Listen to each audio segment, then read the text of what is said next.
Miss Conti, I don't know what you're doing here all the way from Texas, but you should really choose better company.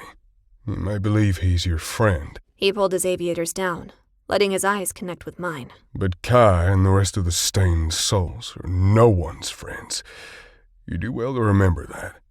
It would be a shame to see a beautiful girl like you ruined by any of those thugs. He released the cards and pushed his glasses back on his face. I'm letting you off with a warning today. You have a good rest of your day, ma'am. Ugh, how embarrassing. Kai pulled up beside me on his bike. You okay? He yelled over the loud engine. I'm fine. Can we just go? He looked at me and grinned, a soul-melting grin that stretched his chin dimple and stole my breath. Let's go, doll. Try and keep up. His strong arms and hands revved his bike to life.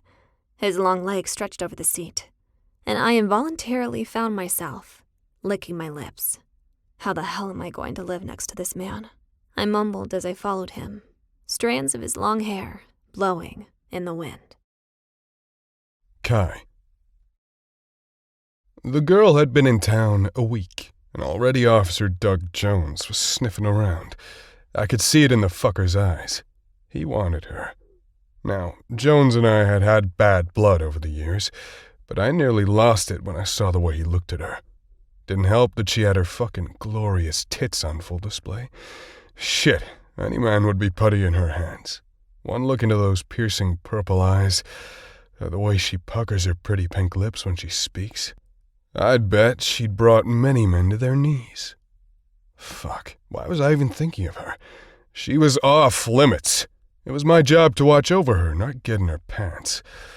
Oh, God, her fucking pants. Those short, perfectly sculpted legs. And that ass. I pulled into the lot and pointed to the open space near the porch. I lit my smoke and strolled toward her. She stretched her arms above her head before rummaging in the truck. You really came prepared, I said. I could see her truck was filled with supplies. Yeah, well, Rage kind of spilled that the apartment had been vacant a while, and was. She was trying to find a nice word to sanitize whatever Rage had told her. A real fucking disaster? I supplied. Well, yeah, that's about what he said. She gathered her purse and keys and began to follow me. I was hoping to drop the stuff off and have a look. I really appreciate you renting me the place, she said. No worries. I told Rage that I could take care of the mess and could have it ready in a few weeks. No, you don't have to do that, she said, her voice soaring a few octaves. I love cleaning. It's kind of my thing. It helps me think. Besides, I'm ready to be on my own, and I really don't mind. We climbed the stairs to the 3rd floor. Don't say you haven't been warned. I turned the key. I opened the door to the studio and stepped inside. I watched as Paige's eyes widened, but she didn't say a word. She inspected the main area, then attempted to look out of the dingy window. Her one eyebrow arched as her eyes shifted to mine. I know. She moved into the tiny kitchen area with appliances from the 50s and a small peninsula counter. A Murphy bed with no mattress was on the far wall. I'll fix that and have a brand new mattress delivered. I still had no idea what she was thinking. I bet it was get me the fuck out of this disgusting hole, you slumlord. Kai? She finally said.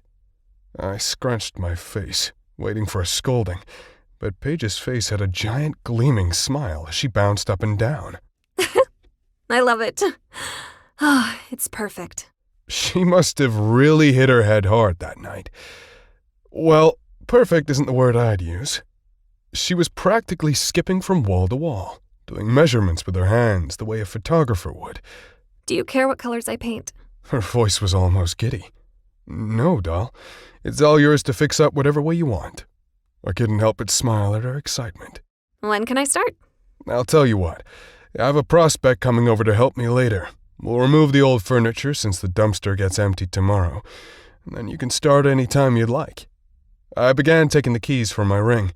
Here you go. This one opens the main door. This is the apartment key, and this one is for the mailbox. I pointed to the number 5. The moment the keys dropped into her hand, she propelled from the floor and jumped on me, throwing her arms around my neck.